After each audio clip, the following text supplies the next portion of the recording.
Good evening. Welcome to tonight's live stream. I'm going to get started in a moment. I just need to let everybody on social media know that the stream is on the air.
Okay, now that I have let everybody on social media know that the stream is on the air, I'm just going to get into tonight's topic.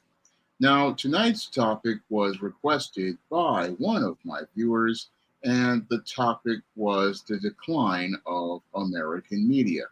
Now, the viewer noticed that American media is falling behind Europe's media and Asian media, like that in Korea and Japan.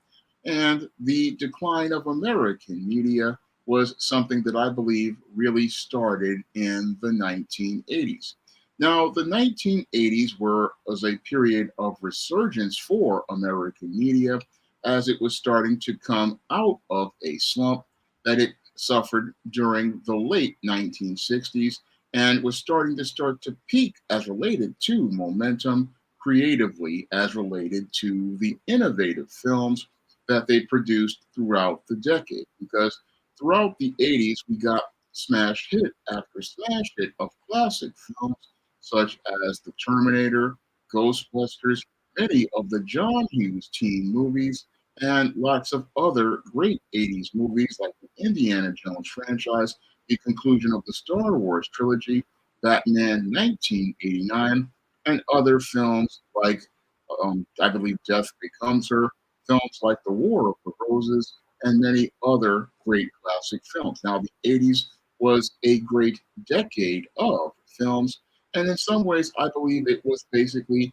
the peak of American entertainment because American entertainment couldn't get any better than it was in the 1980s.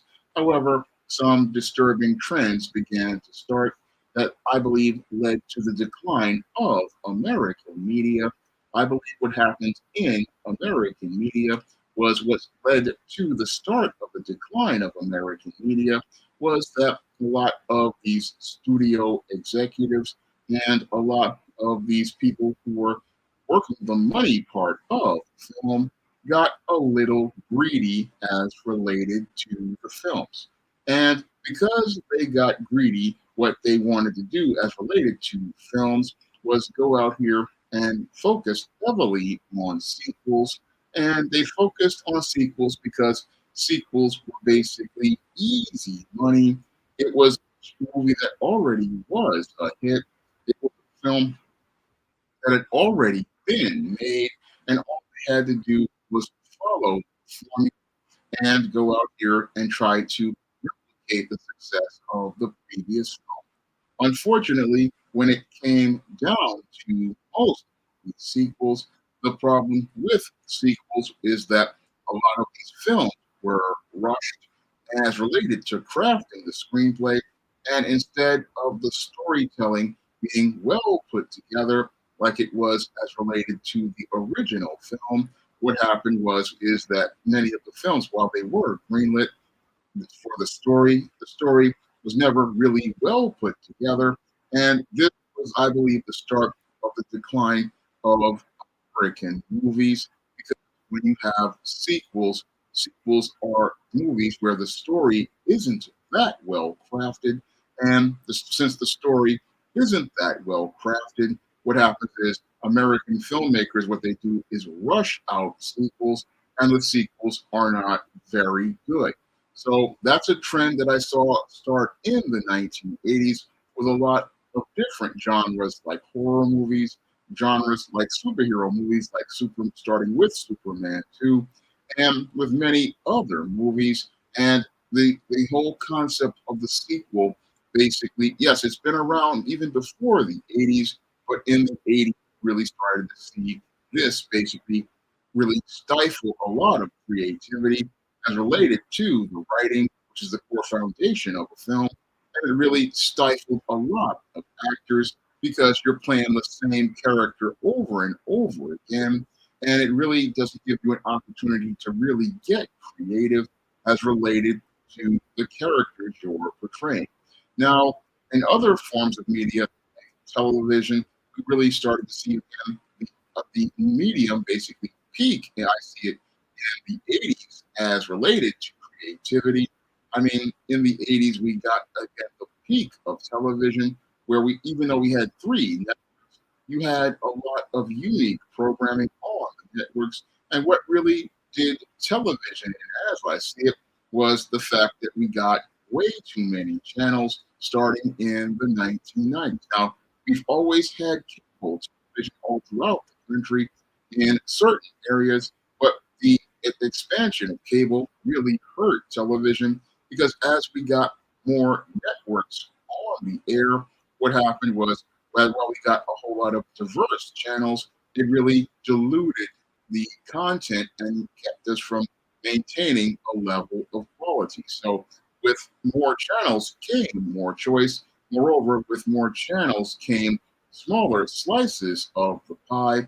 And as we had more slices of the pie, it became harder for networks to go out here and really go out here and produce content because you had a building of a 500 channel universe. Unfortunately, the 500 channels really weren't giving you much reason to watch many of those channels. So I believe that was the start of the decline of American television because one of the things that is a part of business is choice. But when people have too many choices, what happens is people start to become overwhelmed. And when they become overwhelmed, what they do is they really don't really care to watch anything. So that was what I believe started the decline of American television was the rise of the 500 channel universe of television channels, which was a part of the plan for the 80s and it came into the 90s. So that was another thing that started the decline of television. Now, music in and of itself was really good in the 80s. I believe it peaked in the 80s because we had legendary albums from Michael Jackson, Madonna, Prince, Tina Turner, and we started to see the rise of rap and hip hop as a music form, and we started to see R&B take itself to the next level. Unfortunately, what we had in as time went on is we started to see music start to fall off, and music really started to fall off because a lot of people in creative really we're not really as working on crafting albums like they used to because what people wanted to do was create products that had commercial appeal. And because they wanted to create products that had commercial appeal, we stopped seeing guys like Michael Jackson going out here and focusing on the art of the music and the craft of the music. I mean, guys like the late Michael Jackson were master craftsmen, same with Prince and many other musicians. Instead of us seeing musicians who were craftspeople, we started to see a more commercialized form of music, similar to what they produced in many of the Disney soundtrack, and that became the whole trend of pop. And again, this started with these kind of can style music, and that can style music really started towards the end of the decade of the 80s and started into the 90s with bands like Kids on the Block and other people like Vanilla Ice. Again, we started to see a more commercial style of music, and we started stopped going out here and crafting music that was basically art, and we stopped creating albums that told stories. So when you would get an album from the early to mid 80s or even back in the 70s, there was a story in that series of songs. So when a musician put a album together, they were basically had a theme for their album. They had a story they wanted to tell. And yes, while the singles were entertaining, the album in and of itself had to sell you on the entire concept because an album basically was a story in and of itself, and every song was a part of building a story. And you could see examples of that with Prince's Purple Rain. You could see it with albums like Michael Jackson's Thriller. You could even see it with even Tina Turner's album in the 80s. And you could see it with many rap and hip hop albums. It was all about storytelling. And sadly, once storytelling left music, we went from records that basically were one big story to a record that was one song. You would buy it for one song, and the rest was garbage because the musicians were not allowed to go out here and craft music. I mean, musicians back in the day used to craft everything from the beats to the theme up to make it flow into the theme of the album. But we don't see that type of craft anymore because many of the executives in the music industry again want to go out here and make commercial music that is sanitized and pasteurized because they don't want anything edgy, and that it was a start of again something that started towards the late 80s as American media started going out here and looking to try to make content for everyone, but wound up making content for no one. Now, as American media entered the 90s, that's when we went from the peak of American media to the start of a decline. And yes, we had a lot of great shows in the 90s, but if you start to look at a lot of the television shows, they really start to become very pasteurized and there's no real edge to them. If you look at a form of media in the 80s, it's very, very unique. It's very distinct. You get to see a fingerprint of a person on whatever piece of media you're watching, whether it be a movie or a TV show or an album. You really start to feel the fingerprints of the creators on that media.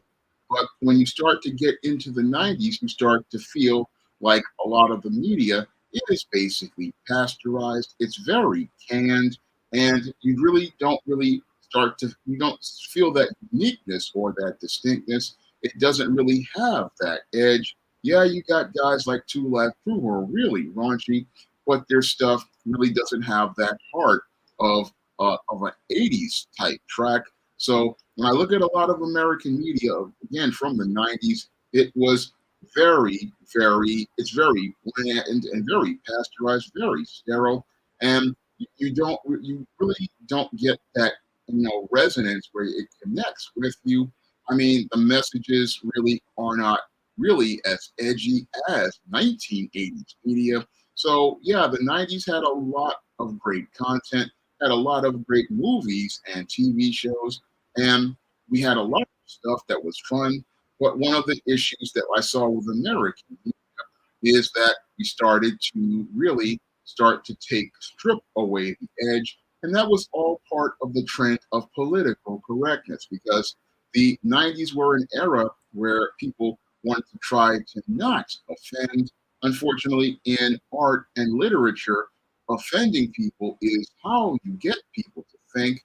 But most American media is not about trying to make people think.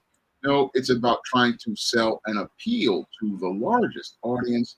And sadly, as they were trying to appeal to the largest audience, what happened was a lot of American media really lost its real edge. And because it lost that edge, we started to see again, these very bland, very pasteurized TV shows, these very bland and pasteurized movies. these very kind of generic type of music. And again, it was a lot of the music again has great beats and it's entertaining, but the whole thing is you really don't feel that message. You really don't really make that connection outside of a couple of people. And usually, if in order for you to get into something, you have to go to like stuff that's really underground or stuff that's really underrated. But a lot of the media was really starting to really get really bland. And again, it was starting to get bland because we started to see a lot of corporate taking over a lot of our media. And with corporate looking to take over American media, this is what really did a lot of damage to American media. Now, a lot of our media at that time in the 90s was basically owned by corporations. I mean, you had places like DC, which is owned by Warner Brothers. You had a lot of companies out here that were owned by corporate interests as related to entertainment. And because there was things under federal regulations, you had something we had called competition. Now, competition was something that allowed us to really still have some semblance of quality for entertainment, and because there was forced competition because federal regulations prevented one person from owning all of the TV stations, magazines, newspapers in an area. We still had some semblance of some semblance of quality, even though it was becoming pasteurized. We still had some semblance because these media companies had to compete against each other, and because they had to compete against each other, what they had to do in order to make money was go out here and try to put together content that they believed would be able to entertain people. So because there was competition at the time in the 90s, this basically managed to stave off the further decline of American entertainment up until about 1996. I mean, you had a lot of entertainers who had to compete as related to whatever platform they were on. And even though some of them were producing very bland and uninspired media, what happened was you still had competition. And because there was competition, they were motivated to go out there and put in work. Moreover, had a lot of had platforms like syndication where you could see alternatives to a lot of the mainstream stuff. So you could go out and watch Hercules and Xena or Star Trek The Next Generation or Star Trek Deep Space Nine, and you didn't have to go out here and watch it on a lot of these mainstream shows. So you didn't have to deal with a lot of the bland shows. You still had alternatives. Fox was still a bit of an edgy network at the time, taking risks, and you had some of the cable channels.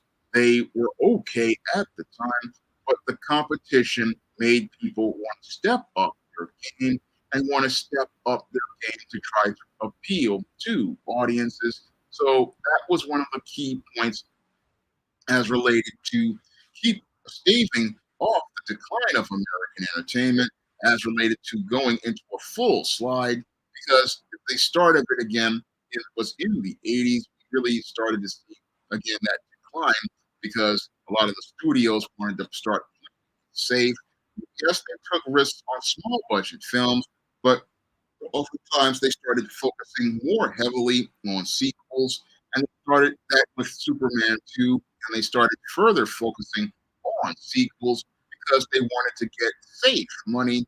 And as we got into the 90s, there was a heavy fixation on safe money because they were constantly making sequels of big budget films. I mean, this further escalated, and I remember in 1990 it hit a real peak where we started losing money on sequels like RoboCop 2 and many of the sequels they had planned, and that made them stop for a while and then start making original films. However, towards the end of the 90s, we started to see a return to the sequels.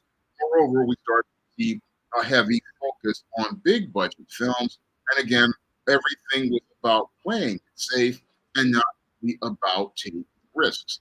And things started to become less risky as related to entertainment when Bill Clinton signed the Telecommunications Bill of 1996 and basically ended competition in American media. Now, Bill Clinton had basically jammed himself up by getting involved with Monica Lewinsky. And after he got involved with Monica Lewinsky, Republicans pressured him to sign the Telecommunications Bill of 1996. And sadly, the Telecommunications Bill of 1996 really started the serious start of the decline of American media. Because before this, you had it where there was law saying that only one person could own one newspaper and one television station, and that allowed us to have some diversity of thought, even though political correctness was creeping.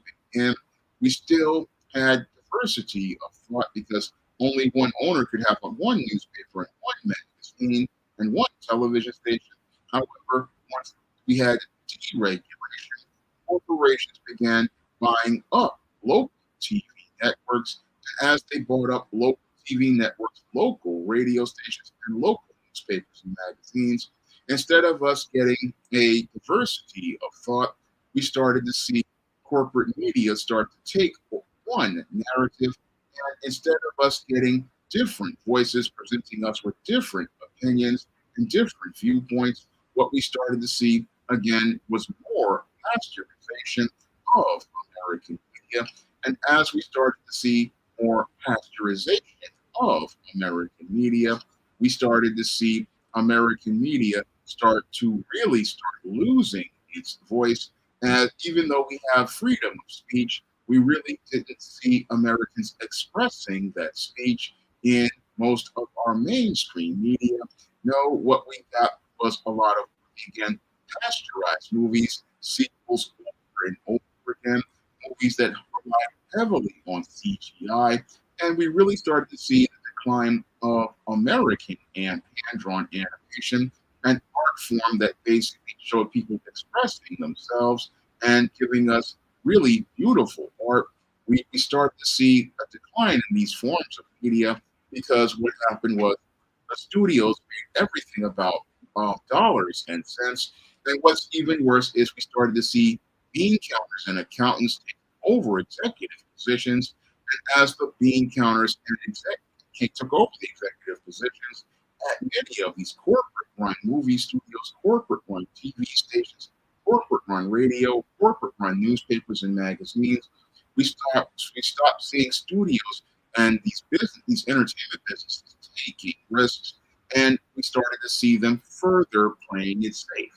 And as they were out here looking to play it safe, what they were doing was never looking to try to challenge the viewer with artistically or creatively. They didn't want to really challenge the viewer. No, they wanted to go out here and give the audience, again, safe, sanitized products. And the safe, sanitized products, they were, again, very brand and uninspired, all because all the telecommunications bill of 96 basically made it where there was no real voice because corporate America wanted to have media with one voice and have one voice going out there pushing one narrative. And this really started a further decline of American media. And American media really started to lose its heart and its soul. And instead of films giving us unique fingerprints that's related to the movies, instead of radio giving us, songs that were unique fingerprints, what we got was canned music similar to what I got in the 80s on Disney albums, like Disney's Size or Disney's Go Whackers, which I had when I was a kid. I mean, this type of music, again, it was very canned and uninspired. And that's what we saw with many of the boy bands in the 90s, like the Backstreet Boys and in sync with the late 90s. Again, very canned music coming from these type of musicians instead of the edgy music we used to get from bands in the 80s and acts in the 80s. I mean, if you go to 80s music, again, you get social commentary on society. You get social commentary on things going on in the world. You get stories that are told about life in that time, and you feel like you're being taken back to that time. But if you start to go more towards the 90s after the grunge period, you start to see hip hop basically turn into gangster rap 24/7, which is very bland and pasteurized. Every rapper is basically a killer and a gangster. Whereas you were in the 80s, you got diversity. You thought you had comedy rappers, you had hardcore rappers, you had lyricists, all of that was basically gone because many of the record companies again, wanted to play it safe, and they wanted to create pasteurized, homogenized music that basically appealed to everyone. And this is where I got into the era of the Britney Spears and the um, guys, guys like again NSYNC and all these Christina Aguilera. Again, they had great voices, but they weren't really saying anything. I mean, they really did not really have commentary like a Michael Jackson or Prince or even Whitney Houston or many of these of the singers who came out of the 80s.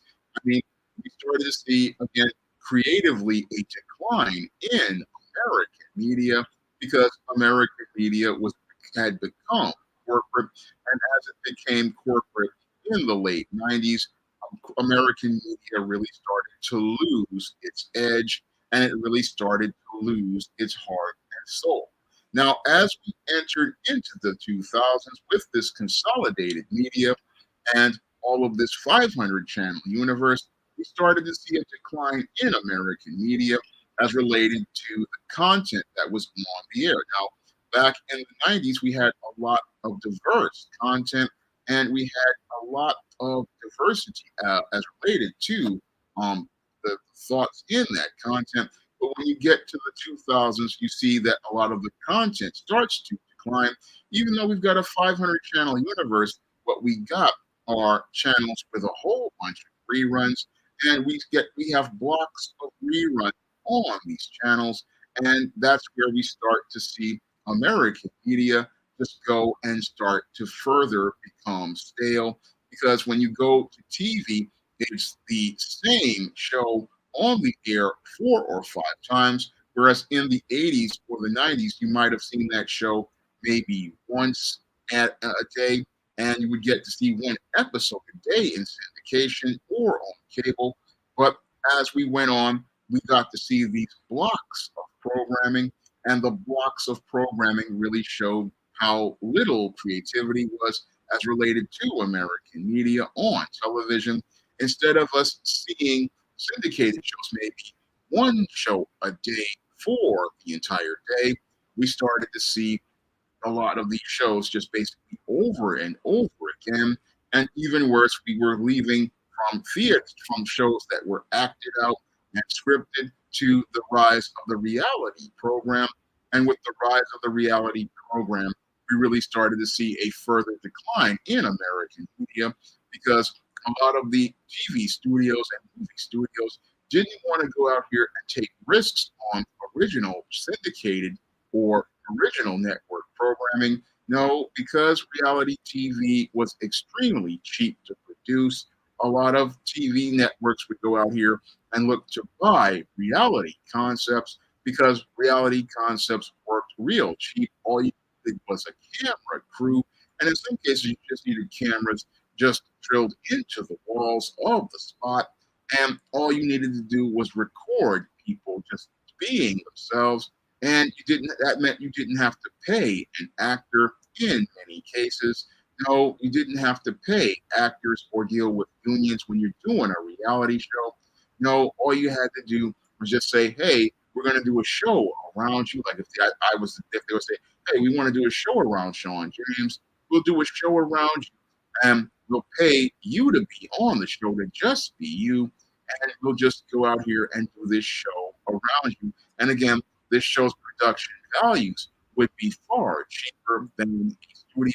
And that really played into the Hollywood studios' greed.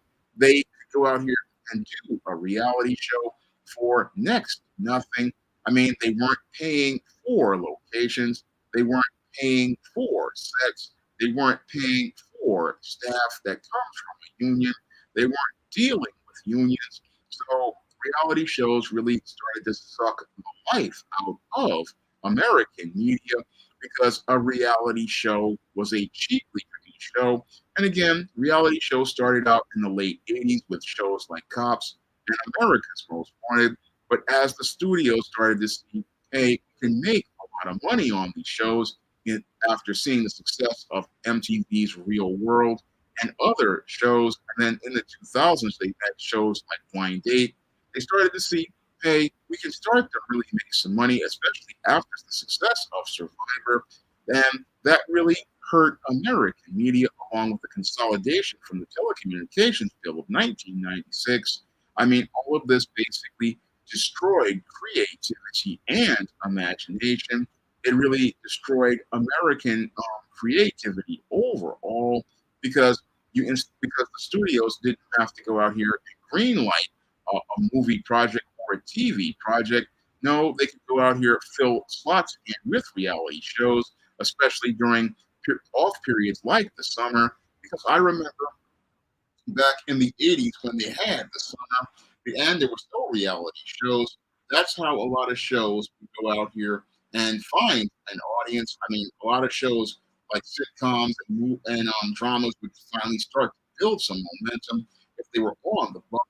Some people would find these shows in the summer, and that show would build its momentum from being discovered in the summer. But these days, because reality shows are so cheap, we don't see any new dramas. You don't see any new comedies.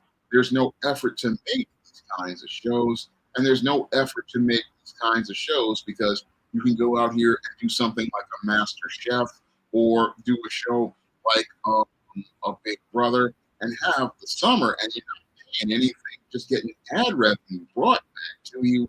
And that's what led to, again, a further decline of American media in the 2000s as related to television, and things got worse as related to movies because the studio started to further become addicted to the superhero movie. Now, with the success of 2002's Spider-Man and 1998's Blade, we really started to see the interest in the studios as related to superhero movies. And sadly, with the superhero movies rise, we really started to see the studios really get into tunnel vision as related to box office. And as we got into tunnel vision as related to box office, all they focused on was more and more on these big budget movies. Whereas in the 80s, there was a focus on making some of the more small budget movies out there. Because back in the 80s, what was really being the big hits of the decade were not the big budget superhero movies like Batman and Star Wars. That wasn't really a core of what made the decade. Yes, those movies were iconic in the decade. Star Wars, Indiana Jones, and Batman, and movies like that. But the core of what were considered the truly great movies in the 80s were a lot of the smaller budget movies like Angel, American Ninja, many of the John Hughes movies, Beetlejuice, and a lot of the horror movies. I mean, back in the 80s, there was room for the smaller budget production. But as we started to step in from the 90s, a lot of the smaller budget productions were forced from the theaters to direct video, and they couldn't really build an audience because direct to video was considered to be second class. And towards the 2000s, we started to see the small budget film basically be pushed out of not only out of the theaters but out of direct to video, and couldn't even get greenlit in a lot of cases. And the small budget movies were very important to studios back in the day because that's how you found your franchises. That's how you found your hits. I mean, most of the hits usually came from smaller budget productions, and this hurt American media because if you don't have a small budget films, then you don't have anything that you can take a risk on that will turn into the next big franchise. Because again, in the 70s and the 80s, what became the next big franchise were small budget movies like Saturday Night Fever, The Terminator, and many other small budget films. And these films were made for just next to nothing, but then became classics. And this is something that really hurt American media. We walked away from the small budget films that cost under $5 to $10 million, and that really hurt everything because that whole thing basically led to the resurgence of Disney.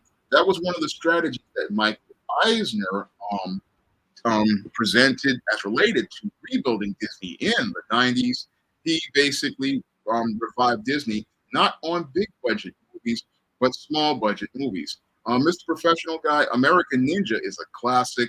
It was a smash hit when it came to the box office, and American Ninja was made for no money, but that movie resonated with a lot of audiences because it was just a great action movie. It came out during the ninja craze of the 80s, and I've watched it multiple times. And again, American Ninja, a lot of that Cannon Group stuff, I mean, it was no budget.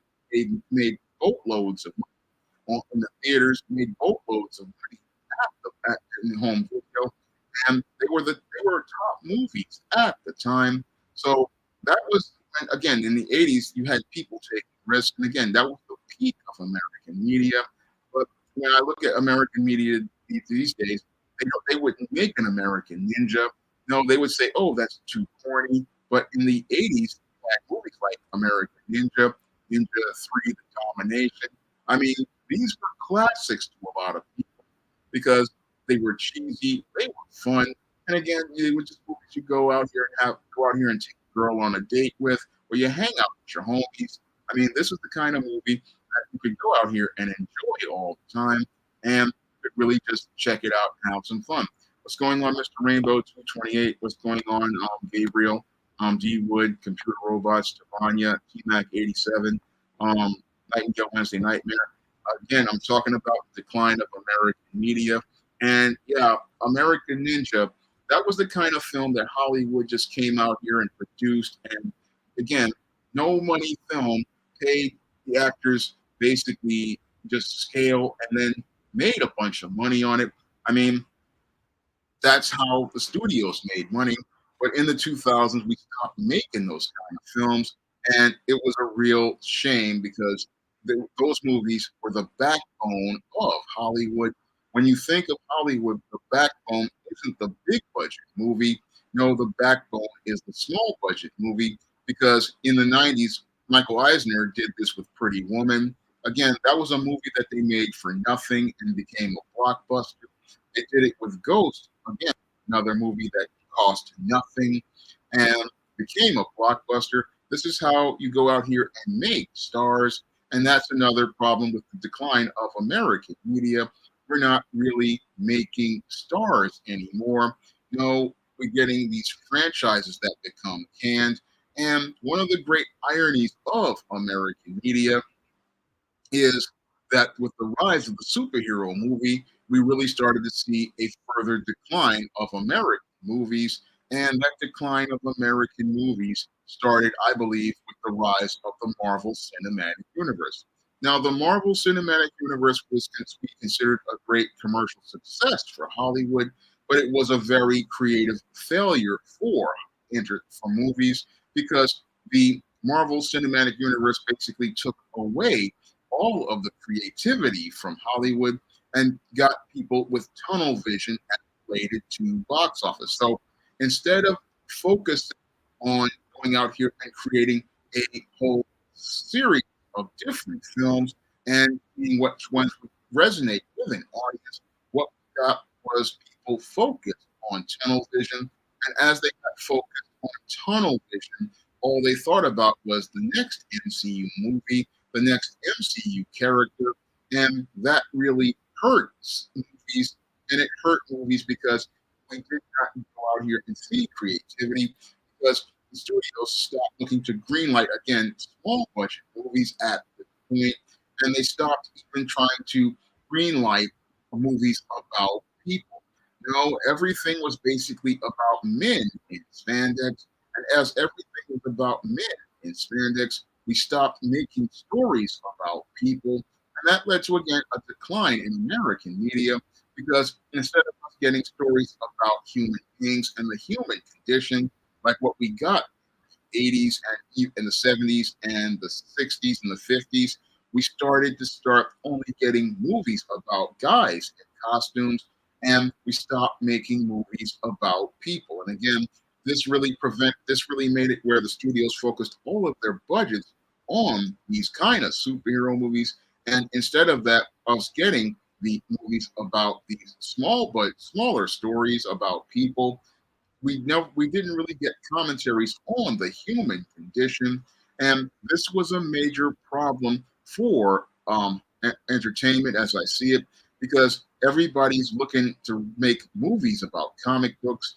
and we stopped making movies about people. I mean, when I think of the summers these days, it is a focus on superheroes, and these days, the whole year, all we get is a focus on men in spandex and women in spandex with big special effects. And we're no longer making those small budget movies. One, we're not even making movies about people anymore. And we're not even making movies about different genres. No, everything is superheroes, superheroes, superheroes, or some sort of franchise based on a video game, and we're not taking any sort of risks as related to entertainment, and it's led to movies and television becoming extremely stale. I mean, basically, we don't have that creativity anymore, and people who are creative are not really being able to get into the door anymore because a lot of the young talent out there can't get into the door because we have everybody at the studios basically with tunnel vision as related to these superhero movies, and that is really stifling creativity, and it's also stifling creativity on television because television at this point in the since 2009 has basically become irrelevant, and the great irony is that the people in Washington thought they were going to evolve television by making it high definition. And while the picture is richer and crisper, sadly, there's no content on it. And the studios thought back in 2009 they would be able to further monopolize their control over television. But as they went out here and added even more channels with sub channels, they wound up losing their audience as people migrated to the internet. Because once people saw that the analog TV was going to go away, they weren't really interested in converting to HD. So most people, basically, if they had cable boxes, just stayed with their regular TV until it broke, or they went out here and just decided to move over to the internet and move over to YouTube and see people broadcasting themselves. So a lot of people, they used to go out here and they used to watch television. I used to watch television, but since TV has basically gone digital, I haven't had much reason to watch television because I'm getting a flood of reruns of the same shows over and over again blocks, and I'm getting the same shows over and over again. So I don't really have an incentive to go out there and watch anything because television has become extremely predictable. Since there's no creativity or imagination as related to these shows because the studios don't want to spend money on them, I have no reason to care like I did in the 90s when I would sit there and have must see TV on Thursday or want to watch Deep Space Nine, Hercules, Xena on Saturday night, or even watch the late movie on Channel 7 here in New York. I mean, the whole thing with television was there was something on some channels that was interesting, especially when TV was local in the early 80s and the early 90s. I mean, that was a golden age because when TV was local, the local channels would go out here and put on some interesting content. But the whole thing, as things got more corporatized and we started to see things just basically become more corporate, we started to see TV become less interesting, and the content basically became very bland, pasteurized, and homogenized to the point where nobody cares about television anymore. Now, what exacerbates this problem was, as they were out here, they weren't making any sitcoms. They weren't making any new dramas, and they also weren't really trying to craft any other new content because all they were thinking about the bean counters running television was the bottom line. And as they were thinking about the bottom line, they began killing content that was actually appealing to people, and like soap operas, and killed the soap opera because, oh, they said it cost too much money. What happened was people had even less incentive to watch because these days people don't watch television anymore because you got 6 hours of news on channels like ABC and CBS. I mean, you get no variety, and it really makes it where, again, you're not really getting anything worth watching. And the great irony is that Bill Clinton had said when he signed the Telecommunications Bill of 1996, you would get more choice, but it's clear that we're less choice because only four companies now own all of the media. And because four companies own all of the media here in America, nobody has a reason to care about anything on media. And this is why we're seeing industries like the comic book industry decline, Hollywood not being able to make movies, money at the box office, and TV shows not getting any traction. And it's all really due to the fact that American media does not have anybody to go out here and foster competition because competition is key to going out here and building a platform as related to media because competition motivates people to bring their best to the table. It motivates them to bring their best work to the table. It motivates people to go out here and keep working at honing their craft. But there's no real reason for people to hone their craft because Hollywood is, and as related to television, movies, and music, basically have a virtual monopoly now.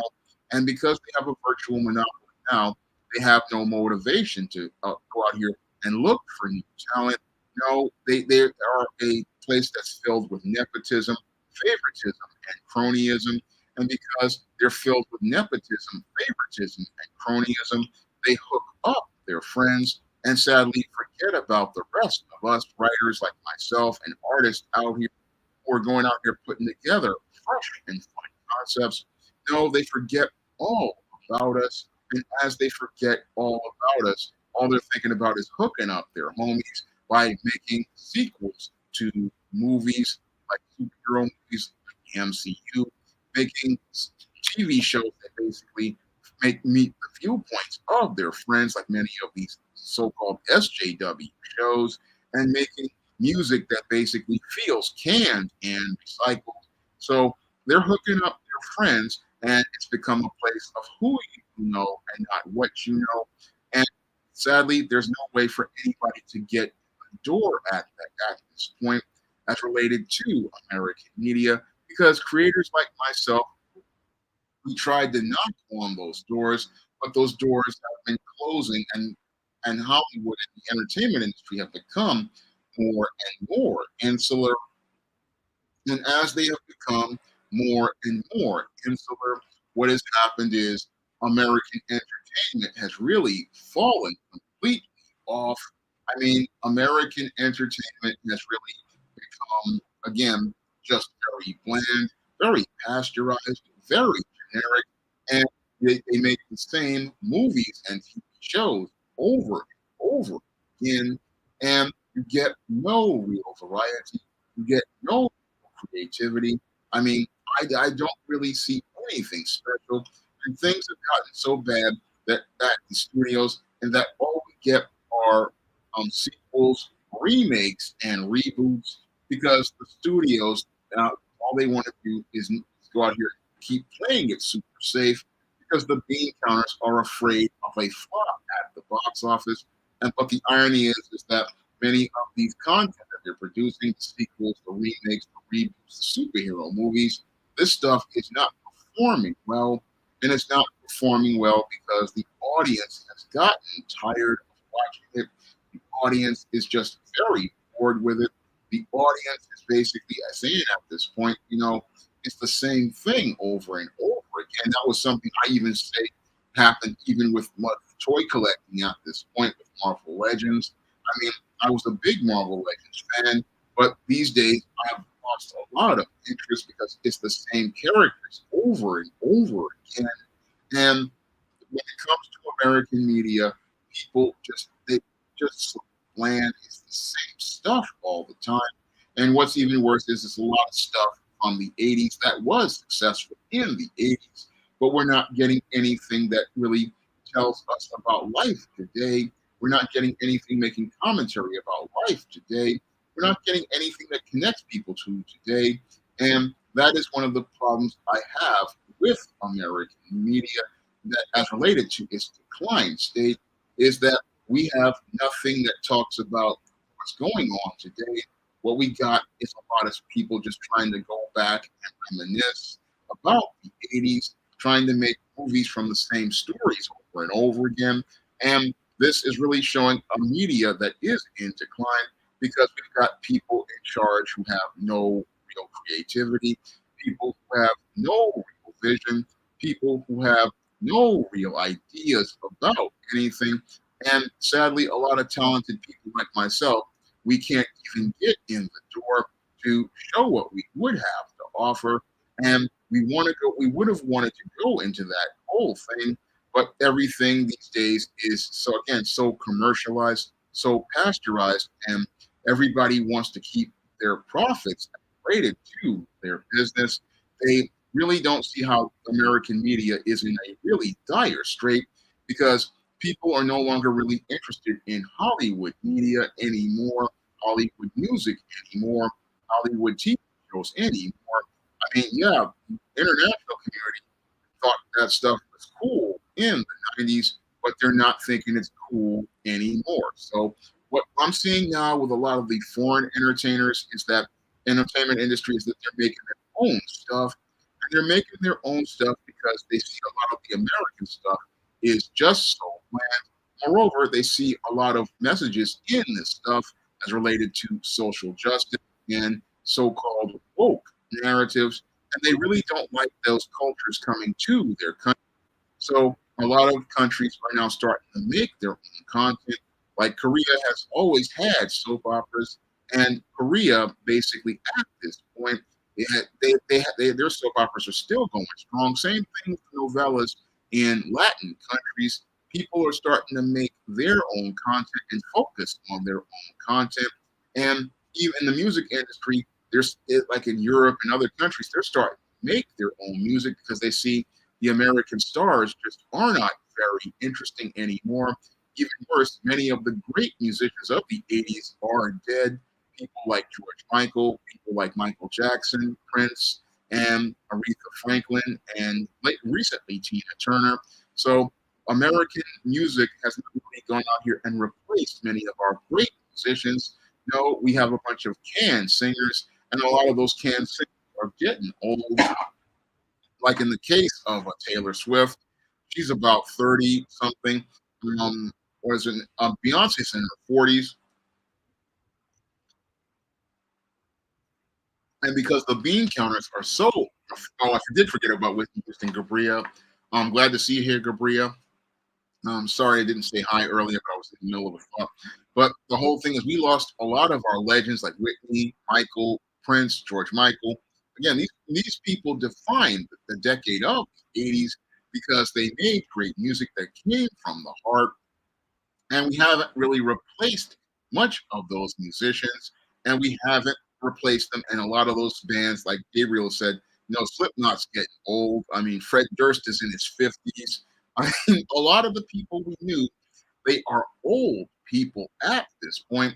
And sadly, we're not going out here crafting new millennial bands here in America, but overseas, they're creating new bands, they're creating new music, they're creating new movies. They're going out here and finding their voice. They're finding the stories that they want to tell.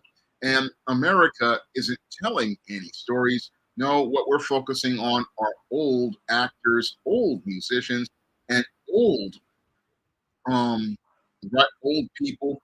And again, that's not really good for the business. Again, you really want to focus on developing young, fresh talent. I mean, if I was able to get SJS Directive off the ground that's related to comics, I want to focus on young, fresh talent and getting young, fresh talent an opportunity to show what they can do because it's the young talent that's going to get big business to the next level. Like back in the 70s, when you had guys like Neil Adams, George Perez, and John Byrne, they basically revolutionized comics. And then in the 80s, excuse me, you got Todd McFarlane, Jim Lee, and Rob Liefeld. And again, you have to focus on your young talent because your young talent is going to be the future of your business. And as people get older, you know, old craftsmen, again, the old people, as they learn their craft, they're going to transition into further parts of production. But American media, we really haven't done a good job of investing in young talent. This is something I experienced back in the 90s. I wanted to go into publishing and get my books published with trade publishers, but I couldn't get in the door. And I couldn't get in the door because they were focused on the narrative of the single, successful, well-educated Black woman instead of looking to try to diversify the Black book market with things like Black fantasy and Black science fiction. And these days, we have people trying to stifle Black fantasy, even though it's a growing market. We have people in Hollywood, again, and this is why American media is in decline. They see new markets, and instead of trying to go out here and build the new market, they tear down the new markets. And again, this is another reason why American media is in decline, because American media doesn't really reflect the American people. No, this is why the Oscars are the least watched program at this point, because instead of the Oscars going out here and focusing on films that present social commentary, what we get are these art house crap movies that nobody cares about because they never really even advertise these films. And even these days, they just don't advertise anything. I mean, I asked myself the question, when's the last time I saw a car commercial? I mean, and the auto industry says they're not selling cars. Well, one of the reasons is you got $100,000 car, but then you don't even advertise it. And I look at things again as related to American media, and it's in a dire straits. And you have people in the legacy media sitting there basically wondering, oh, why can't we make any money? Well, you're not making any money because you're not listening to people, because you live in an echo chamber, because that's what American media became when it became consolidated. When American media became consolidated as related to the Telecommunications Bill of 1996 and killed its competition, what happened is it became an insular space. And in that insular space, all they do is hear themselves. And this is where we get all of what people call the SJW content that people say is woke. They say it that is like this because the people at the top are disconnected. They're disconnected from people. They're disconnected from reality. They're disconnected from much of the people out here, and they're not really listening to people out here. And that is why American media is in such a shabby state.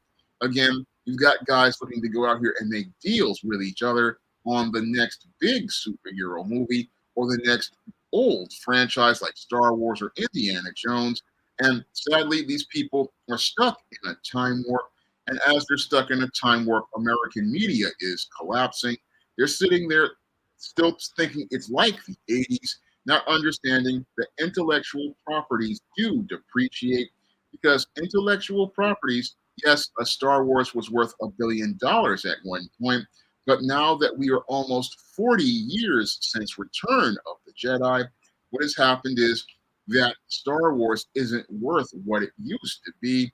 And many of the pieces of media owned by the big four aren't worth what they used to be, because many of the viewers like myself, we're getting old. I'm going to be 50 in September, and we're not the people who they should be focusing on. They should be focusing on the young kids out here, because the IPs that they watch right now are going to be the money later on. And again, it's really sad to me because I see them going out here making Ghostbusters movies.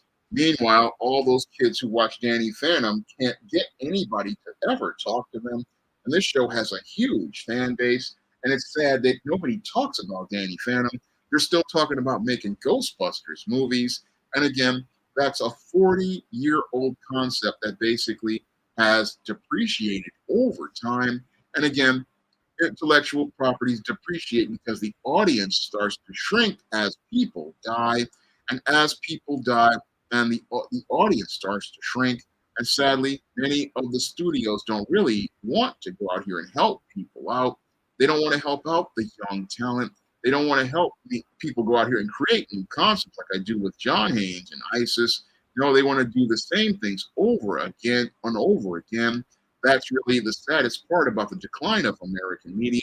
It's something that can be prevented, but the whole thing is we've got old boomers and old people in these places, and they still want to keep pumping out the same old franchises that were a part of their time, and they don't want to go out here and focus on new stuff or even stuff from the kids of the millennials.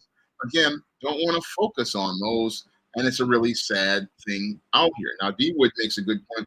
Yeah, they don't want to help a new artist grow with the music labels. It's just they want to sell just a lot of records or even just sell one song.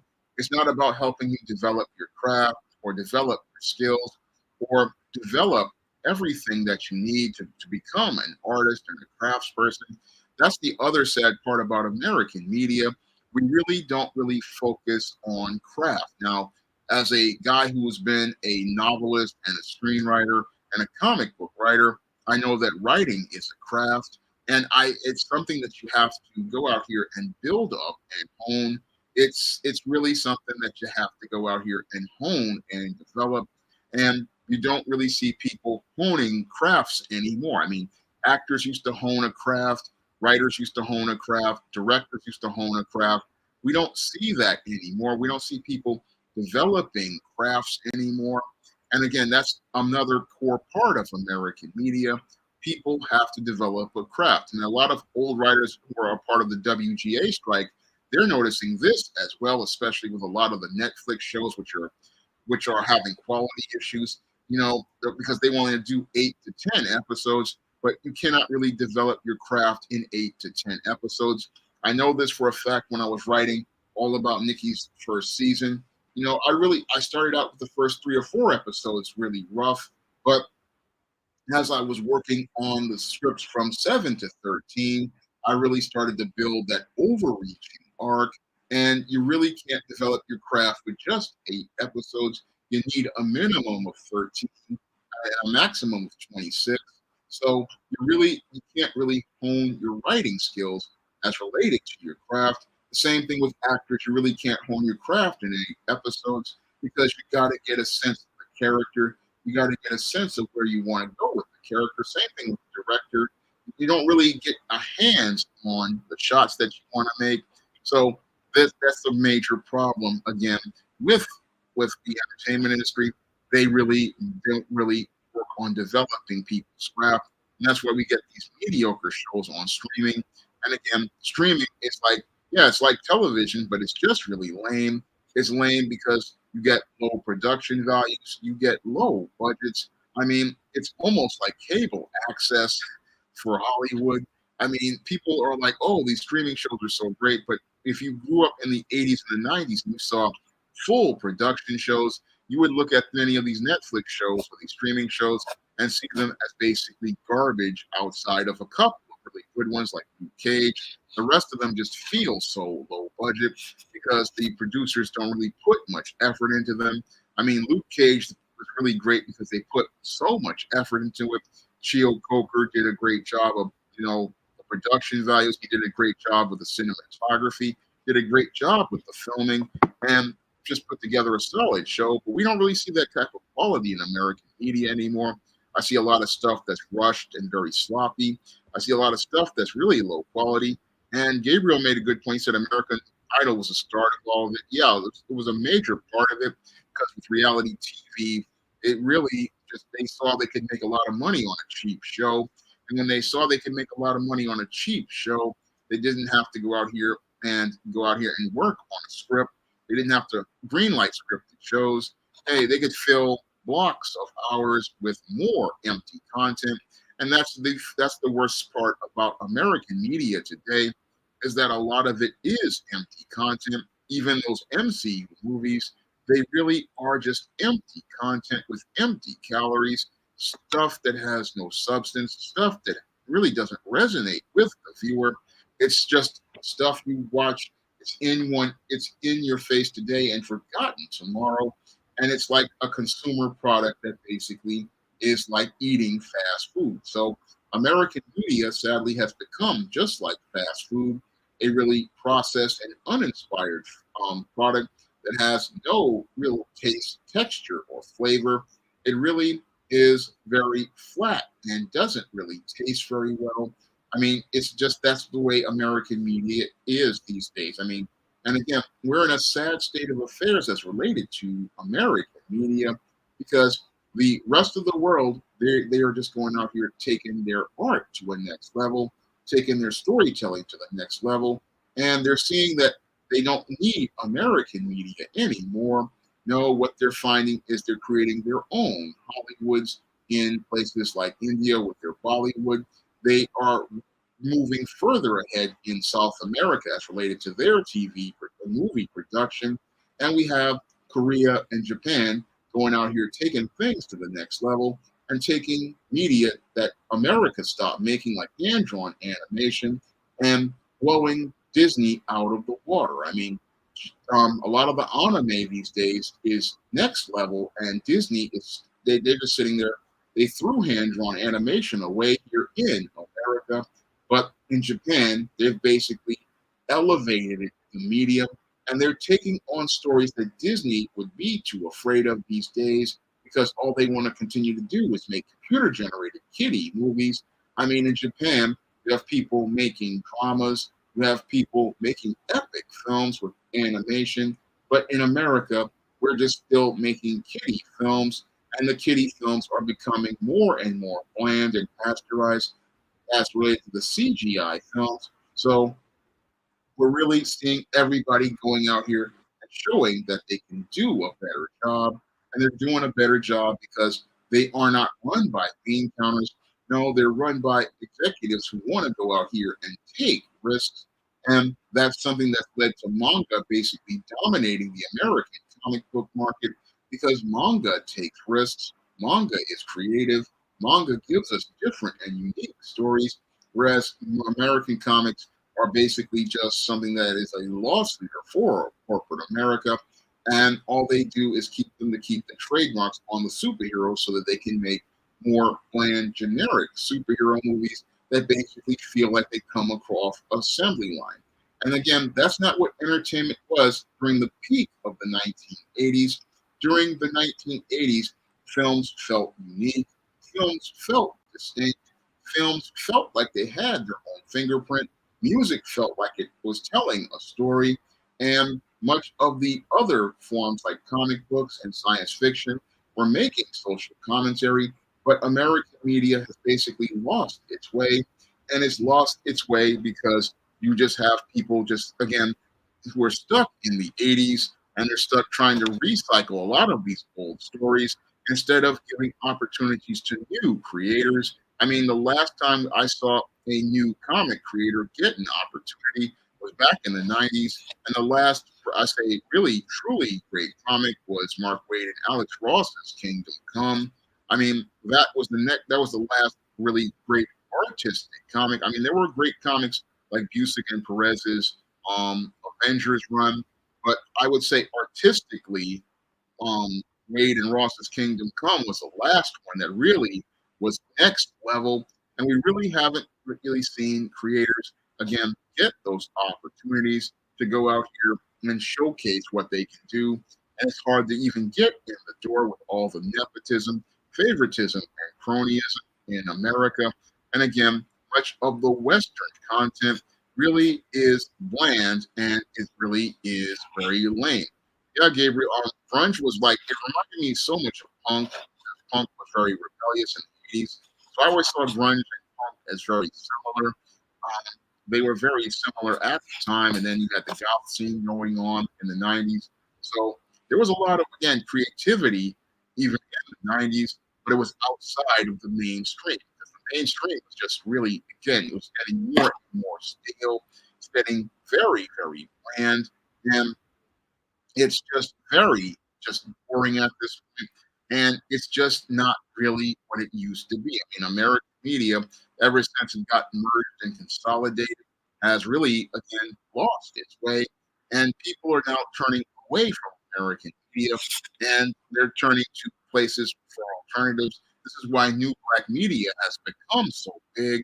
New black media has started to really start to resonate with people because people were looking for black content that resonated with them. And the only thing that resonates with them is new black media because new black media talks about what's going on right now. But when you go to mainstream media, all they give you are the clicks who just sit there and tell you what you want to hear. And that's not what people want. They don't want to listen to a bootleg going out here and just saying whatever they want said, whatever the bosses want said.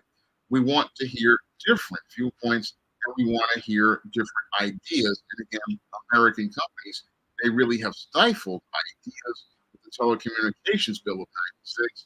And once you have no competition, the whole thing is you have nobody really saying anything. And when people don't see media that says anything, they have no reason to care. It goes back to what three critical questions of a screenwriter: who's the main character? What do they want? And why should we care? And it's hard to care about American media because all you're going to get are bland CGI images, really generic stories, and then they're done that old franchises. Nothing really special that really grabs people and gets them to say, hey, I got to get up in the morning and go see that movie. I got to go out here and get out tonight and go pick up that book. I mean, that's what it was like in the 80s. You had people who had their anticipation built up, and that's what we're missing today. I mean, most media these days really doesn't really get you excited, and that's a big problem with American media. Is that again? It's we're at a place where we're just it's in a major state of decline. And again, if the right foreign industries come in, what will happen is that they're going to take over American media the same way manga has taken over the comic book industry, and it's taken it over because of the content that's being produced.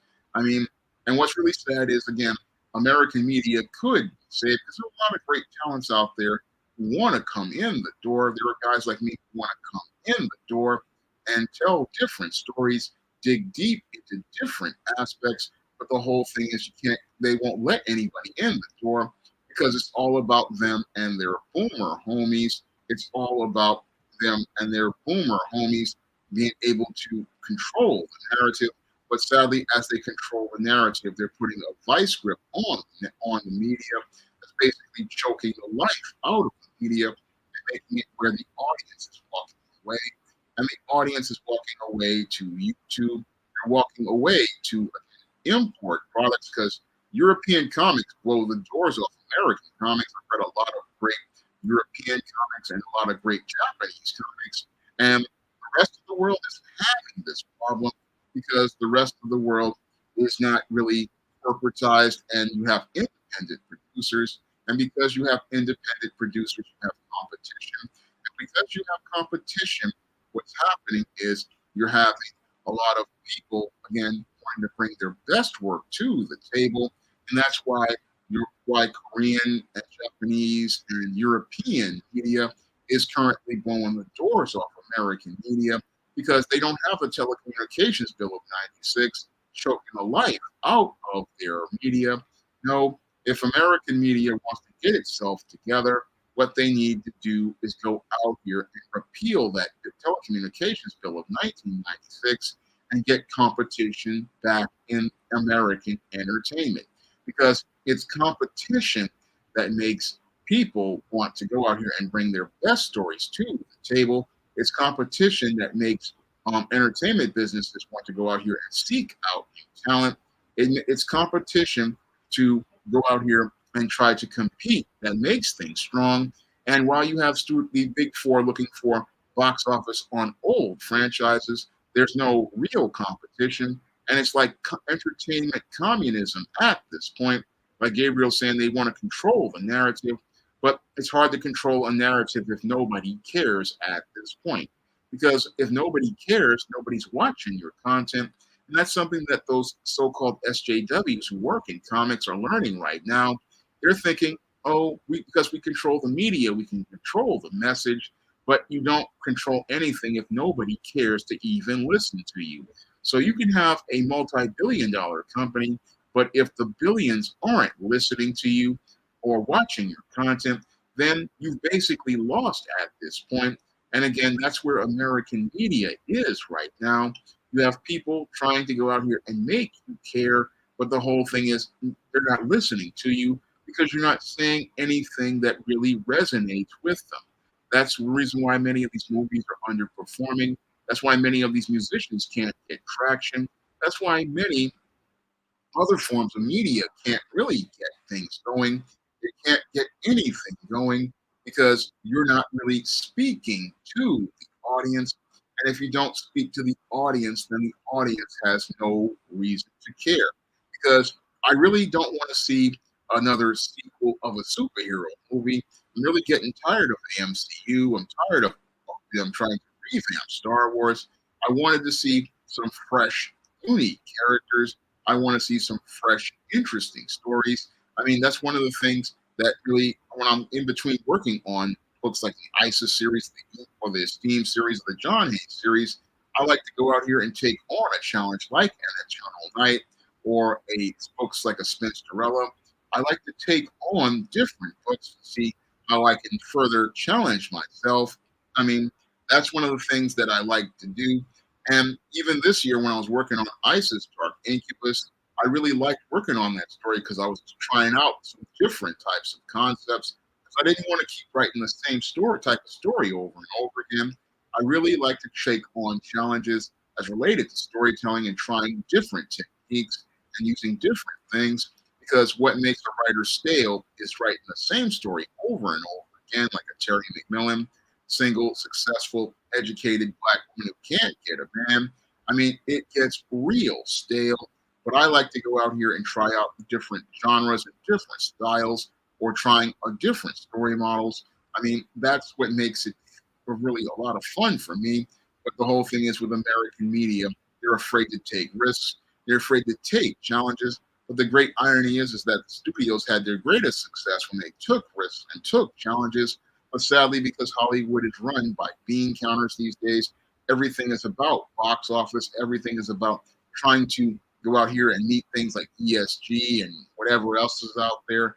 And it's not about just going out here, telling a great story, having fun, and seeing what works. I mean, we've lost all ability as related to being creative. And that's what's leading to American media being at a low point. I mean, it's at a real low point, and it's really sad. Gabria makes a good point. She says they're looking to the internet to stay alive. And yeah, they are looking to streaming to stay alive. But the whole thing is you have to have content. And this is where Disney Plus had a problem. They were like, oh, we're going to try to flood with content, but you can't flood with content if you don't have anything of substance. Because I remember in 2013 when I wrote 13 books. I mean, I wrote 13 books, but I got a lot of success because there was 13 quality books.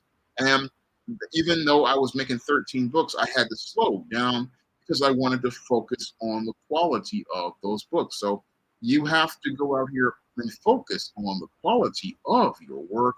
And again, making sure that it's the best it can be. And again, when you're competitive, you want your work to be its best. So that's what people want to see as related to their work.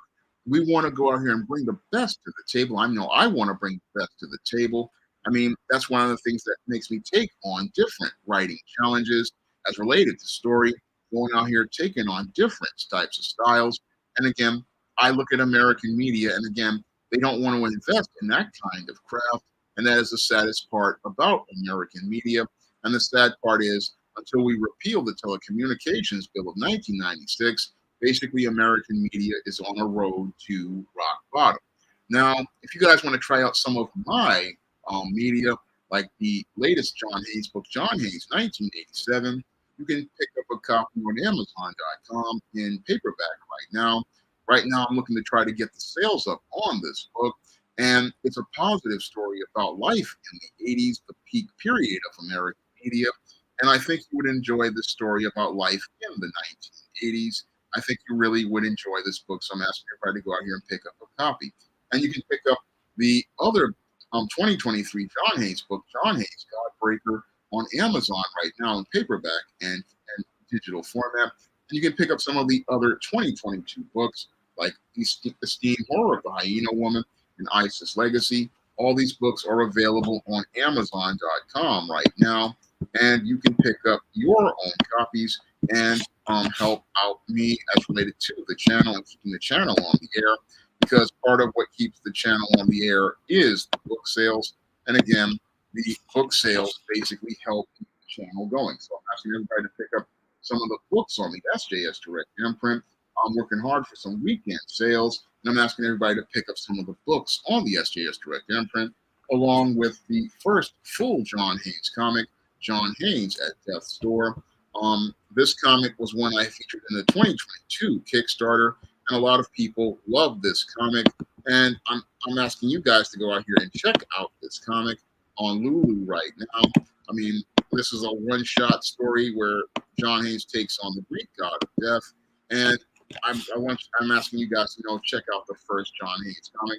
Antonio Balderi, a European artist, did some fantastic work on this book, and Gaunt's did some great lettering. So this is a great book to enter into the John Hayes series. So I'm asking everybody to pick up a copy of John Hayes at Death's Door as well. So I also asking everybody, to drop a donation to the Cash App, because again, that helps me be able to stay on the air. So that's all I'm asking everybody to do. And I really want to thank my viewer for suggesting this topic and requesting this topic, because I'm here for you guys, and I want to give you guys great media. I'm glad you enjoyed the stream, Gabriel. I'm glad everybody enjoyed the stream. I want to thank everybody for coming out to tonight's stream. I hope you'll be here for next week's stream. Everybody have a good evening, and everybody have a good night.